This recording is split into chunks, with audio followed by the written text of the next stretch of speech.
ग्रामदैवत म्हणून सोलापूरची ओळख निर्माण झाली असतानाच आता अलीकडच्या काळात सोलापूरची ग्रामदेवी म्हणून रूपाभवानी देवीची ख्याती सर्वदूर पसरली आहे। नवसाला पावणारी, भक्तांच्या हाकेला धावून जाणारी म्हणून भक्तांमध्ये रूपाभवानी देवीला पूजले जाते। साधारणतः 150 वर्षांपूर्वी शहराच्या उत्तरेला भवानीपेठ परिसरातील जुनी पाणी गिरणीजवळ जमीन नांगरताना देवीची मूर्ती सापडली, तेव्हा शेतजमिनीत मजूर म्हणून कामावर असणारे बंडोपंत पुजारी हे तुळजापूरच्या देवीचे भक्त होते। ही गोष्ट जमीन मालकास लक्षात आल्यानंतर जमीन मालकाने बंडोपंत पुजारी यांच्याकडे देवीची मूर्ती सुपूर्द केली। देवीच्या मूर्तीला पाहताच शेतमजूर बंडोपंत पुजारी यांना देवीची मूर्ती तुळजापूरच्या आईचे दर्शन झाल्याचा भास निर्माण झाला। तुळजापूरच्या आई भवानीचं दुसरं रूप म्हणजे रूपा भवानी असं म्हटल्यानंतर आजपर्यंत सोलापूरच्या ग्रामदेवीला रूपा भवानी हे नाव लाभलं।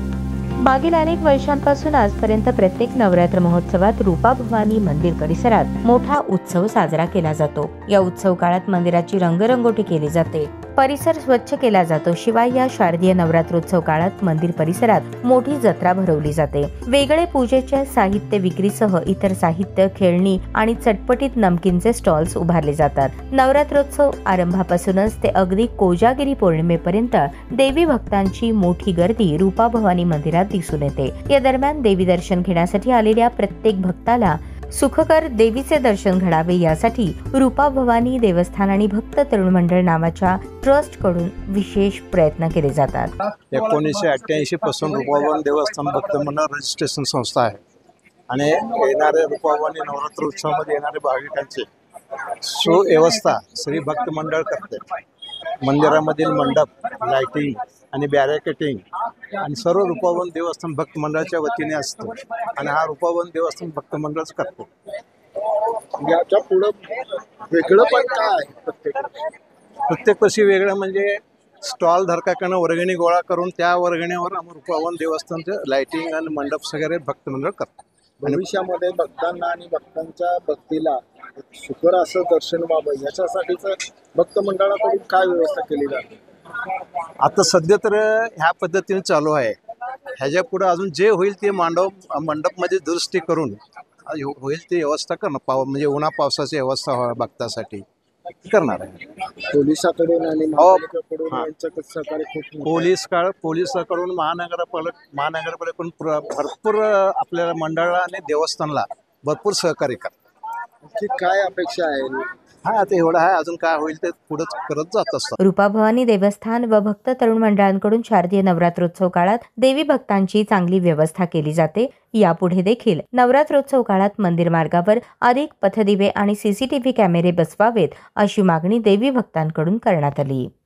दर्शनाला आल्यावर लोकांना अशा पद्धतीचा भास होतो की बाबा जास्त वेळ इथं थांबावं लागत नाही, जास्त पळापळी नाही, काही नाही, व्यवस्थित लाईनशीर महिला जातात आणि पुरुष व्यवस्थित लाईनशीर जातात, दर्शन घेतात। यावेळी देवस्थान कमिटीने चांगल्या पद्धतीचं व्यवस्था या ठिकाणी केल्याबद्दल आणि पोलीस प्रशासन देखील या ठिकाणी मोठ्या प्रमाणात या ठिकाणी बंदोबस्तीला ठेवल्याबद्दल आणि सोलापूर महानगरपालिका त्यांचे कर्मचारी वगैरे स्वच्छता, साफसफाई हे देखील या ठिकाणी व्यवस्थित ठेवल्याबद्दल मी सर्वांना नवरात्रोत्सवानिमित्त सर्वांना खास करून देवस्थान पंच कमिटी, पोलीस प्रशासन व महानगरपालिका कर्मचारी व त्यांचे अधिकारी या सर्वांना मनापासून शुभेच्छा देतो। अशीच व्यवस्था दरवर्षी नवरात्राच्या वेळी ठेवावं अशा प्रकारची विनंती करतो। नवरात्र महोत्सव काळात पालिका प्रशासन आणि पोलीस प्रशासनाकडून विशेष सहकार्य लाभते, त्यामुळे श्री रूपा भवानी देवस्थान व तरुण मंडळास मोठे सहकार्य लाभत असल्याची भावना ट्रस्टी बंडोपंत पवार यांनी दिली। घटस्थापना 22 तारखेला काल घटस्थापना झाली। तिथून चौकापासूनचे जे बॅरिकेटिंग आणि शिखरावरचे लाइटिंग आणि खाली मोठे मोठे दोन मांडव आहेत ते सगळं व्यवस्था रूपा भवानी देवस्थान भक्त व तरुण मंडळाकडून होत असते।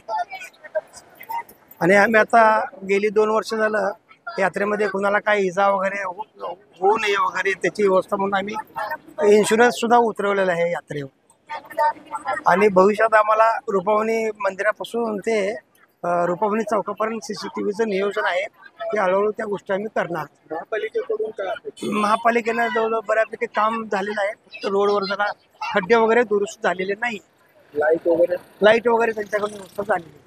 या पुढे देखील आणखी प्रकाश अपेक्षित आहे लाईटिंग. आता सध्या तर बऱ्यापैकी आहेत, अजून वाढून मिळालं तर छानच आहे. शेवटच्या दिवशीचं नियोजन मंत्री कमिटी करून काय असतं? आता आमच्याकडे पौर्णिमे दिवशी मोठ्या प्रमाणात प्रसाद वाटपाचा कार्यक्रम असतो.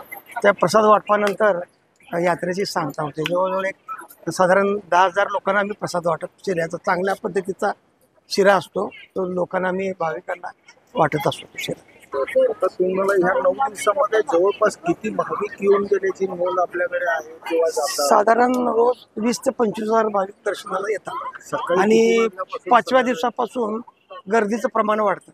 दुर्गाष्टमीला तर खूपच, दुर्गाष्टमी, नवमी आणि दसऱ्याला खूप मोठ्या प्रमाणात गर्दी असते. आणि या सगळ्या यात्रेचं नियोजन पोलीस प्रशासनाकडून, महापालिकेचं प्रशासनाकडून, आमचं रूपावन देवस्थान भक्त मंडळाच्या मार्फत होत आहे.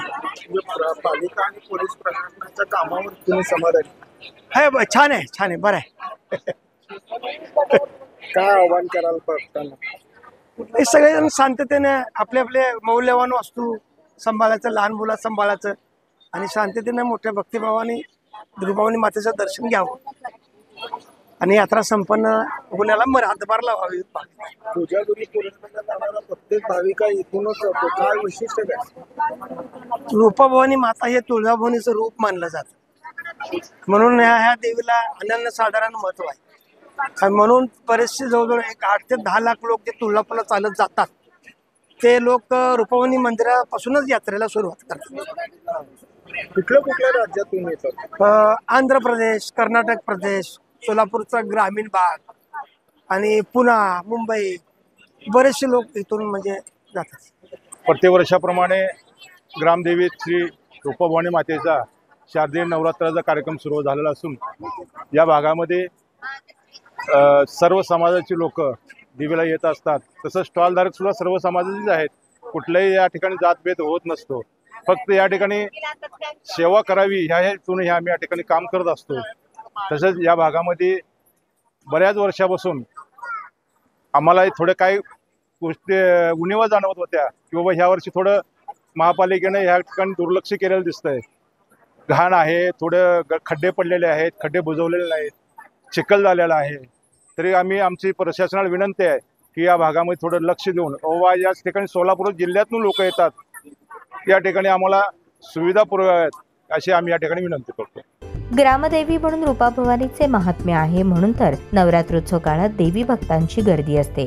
या यात्रा काळात श्री रूपाभवानी देवस्थान व भक्त तरुण मंडळाकडून करण्यात आलेल्या सेवा सुविधांवर समाधान व्यक्त करताना देवी भक्त म्हणाले, आई तुळजाभवानी मातेचे प्रतिरूप असलेली माता रूपाभवानी मातेचे सर्व शहर जिल्ह्यातील लोक ह्या 9 दिवसात सकाळपासून संध्याकाळपर्यंत दर्शनासाठी इथं गर्दी करतात.